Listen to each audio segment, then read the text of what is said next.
کسی کے پاس ایمان کی دولت نہیں ہے، نہ اس کی نمازیں، نہ اس کے روزے، نہ اس کی زکوٰۃ، نہ صدقہ خیرات، کچھ بھی نہیں۔ اسی لیے سب سے پہلے عقائد کو درست رکھنے پر زور دیا جاتا ہے۔ ہم لوگ جو ہے ان چیزوں کے مسائل سے دوچار ہیں کہ کئی فرقے ہیں ہمارے معاشرے میں، ہر ایک کی اپنی اپنی مسجد ہے، اور مسجدوں پہ لکھا بھی ہوتا ہے کہ یہ فلاں کی ہے، یہ فلاں کی ہے، فلاں کی ہے۔ وہ اسی لیے لکھتے ہیں کہ کسی بندے کا اگر ان جیسا عقیدہ ہے ہی نہیں تو اس کی مرضی ہے یا نماز پڑھے یا نہ پڑھے۔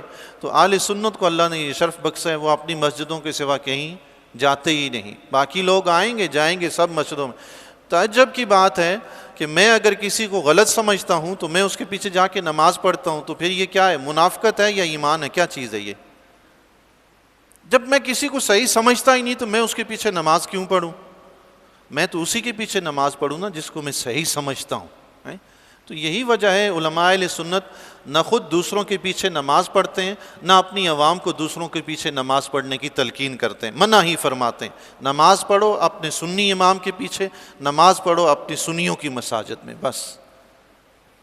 عقیدہ درست ہوگا، امام صاحب کا عقیدہ ہی درست نہیں ہے تو اس کے پیچھے نماز کیسے درست ہوگی؟ ایک جملہ کسی نے مجھے فارورڈ کیا کہ کسی دکان پہ نہیں لکھا ہوتا یہ بریلوی کی ہے، یہ دیوبندی کی ہے، یہ اہل حدیث کی، یہ اہل تشیع کی، یہ فلاں کی، یہ فلاں، کسی دکان پہ نہیں لکھا ہوا۔ تجارت کرتے وقت، مال کے خرید و فروخت کے وقت کوئی نہیں لکھتا کہ میرے پاس فلاں گاہک نہ آئے، فلاں نہ آئے، سب کو قبول کرتے ہیں۔ لیکن مسجدوں پہ لکھ دیتے ہیں یہ دیوبندی کی ہے، یہ اہل سنت کی ہے، یہ اہل حدیث کی ہے، یہ اہل تشیع کی، یہ فلاں کی ہے۔ ان مولویوں نے جو ہے نا امت کو فرقوں میں بانٹ دیا ہے۔ میں نے ان سے جواباً عرض کی کہ حضور تجارت جو ہے نا کافر سے بھی جائز ہے، تجارت کافر سے بھی جائز ہے، لیکن نماز کسی کافر کے پیچھے جائز نہیں ہے۔ نماز کے لیے عقیدہ درست ہونا ضروری ہے۔ اب جب اہل سنت کسی دوسرے کو درست عقیدے والا سمجھتے ہی نہیں تو انہوں نے تو اپنی مسجد میں ضرور لکھنا نا کہ بھائی یہ اہل سنت کی مسجد ہے، درست عقیدے والے یہ لوگ ہیں۔ اب دیوبندی کسی دوسرے کو درست عقیدے والا سمجھتے ہی نہیں تو انہوں نے اپنی مسجد پہ لکھنا ہے نا کہ بھائی یہ دیوبندیوں کی مسجد ہے، ہم درست عقیدے والے ہیں۔ اہل حدیث نے لکھنا ہے ہم درست عقیدے والے ہیں۔ تو ظاہر ہے اب ایک بندہ دوسرے کا عقیدہ ہی درست نہیں سمجھتا تو وہ اپنی وضاحت تو کرے گا نا کہ میرا عقیدہ فلاں ہے۔ اللہ کا شکر ہے اہل سنت 1400 سال سے اپنے عقائد کی وضاحت کرتے رہے، کرتے ہیں، کرتے رہیں گے انشاءاللہ۔ انہوں نے کبھی کوئی بھی خوشامد، چاپلوسی، مداہنت سے کام نہیں لیا۔ مداہنت کا مطلب ہوتا ہے کہ دین کے معاملے میں تھوڑا بہت رکھ رکھاؤ کر لینا، لیکن یہ کام دین کے معاملے میں نہیں چلے گا۔ مداہنت دین کے معاملے میں نہیں چلے گی، چلیں بھائی ٹھیک ہے اس کے پیچھے بھی، اس کے پیچھے بھی نہیں۔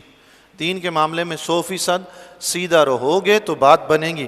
علامہ ارشد قادری رحمۃ اللہ تعالی علیہ، آپ نے ایک کتاب لکھی ہے زلزلہ، بہت ہی خوبصورت کتاب ہے، انتہائی خوبصورت کتاب۔ اس کے بعد ان کے جواب میں بہت سی کتابیں لکھی گئی۔ تو انہوں نے اہل سنت کے علاوہ دیگر جو مسالک تھے ان کے عقائد اور ان کے معمولات کو ان کے سامنے ان کی کتابوں سے رکھا ہے کہ دیکھو عقیدہ تمہارا یہ ہے، عمل تمہارا یہ ہے، عقیدہ تمہارا یہ ہے، عمل تمہارا یہ ہے۔ عمل بالکل خلاف ہے اور لوگوں کو جو کچھ کہہ رہے وہ بالکل خلاف ہے۔ زلزلہ کتاب میں بڑی وضاحت سے انہوں نے تحقیق پیش کی ہے۔ اس کے جواب میں کئی کتابیں لکھیں گی۔ ایک کتاب میں ان پر یہ اعتراض کیا گیا، اب اعتراض سنیے اور اس کا جواب سنیے۔ ان پر اعتراض کیا گیا کہ حضرت آپ ہر معاملے میں اپنے آپ کو ہی 100% درست سمجھتے ہیں، کسی دوسرے کے لیے بھی گنجائش رکھنی چاہیے۔ ایسا بھی ہو سکتا ہے کہ دوسرا بندہ صحیح ہو، کبھی انسان خود بھی غلط ہو سکتا ہے۔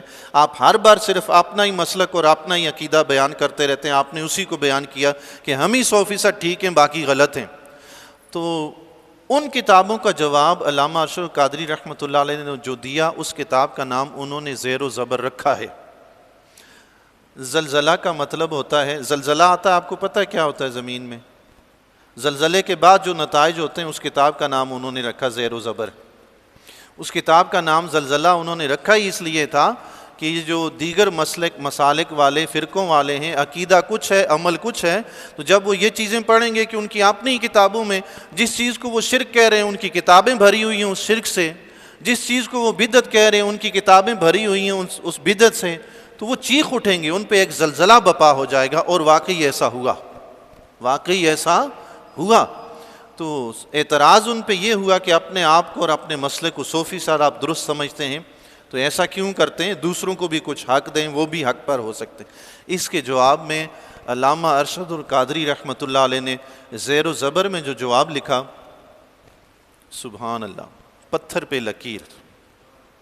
آپ نے فرمایا آپ کے مشورے کی میں قدر کرتا ہوں۔ ان کی سب سے بڑی عادت یہ ہے، علامہ ارشد القادری رحمۃ اللہ علیہ انتہائی مہذب لہجے میں گفتگو فرماتے ہیں، کبھی کسی دوسرے پہ لان تان تشنیع گالی گلوچ نہیں کرتے، انتہائی تہذیب کے دائرے میں رہتے ہوئے گفتگو فرماتے ہیں۔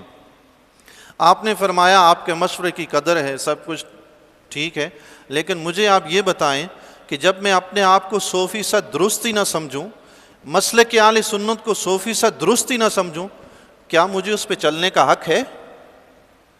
جب ایک مسلک ایک دین 100% درست ہے ہی نہیں، اس پہ تو چلنے کا حق ہی نہ ہوا۔ جب تک مسلک 100% درست نہ ہو، اس پہ چلنے کا حق ہی نہیں ہے۔ ہم 100% درست ہیں، اس لیے اپنے آپ کو 100% درست مانتے ہیں، 100% درست چلتے ہیں۔ آپ کو شک ہے، آپ اس مسلک کو چھوڑیں جو 100% درست ہے، اس میں آئیں۔ سبحان اللہ۔ جب شک ہے تو وہ رستہ ہی کیوں اختیار کریں جی؟ رستہ وہ اختیار کریں جس میں 100% یقین ہو، شک کی گنجائش ہی نہ ہونا۔ جہاں شکوک و شبہات ہیں وہ دین تو دین نہ ہوا نا، پھر وہ تو راستہ نہ ہوا نا۔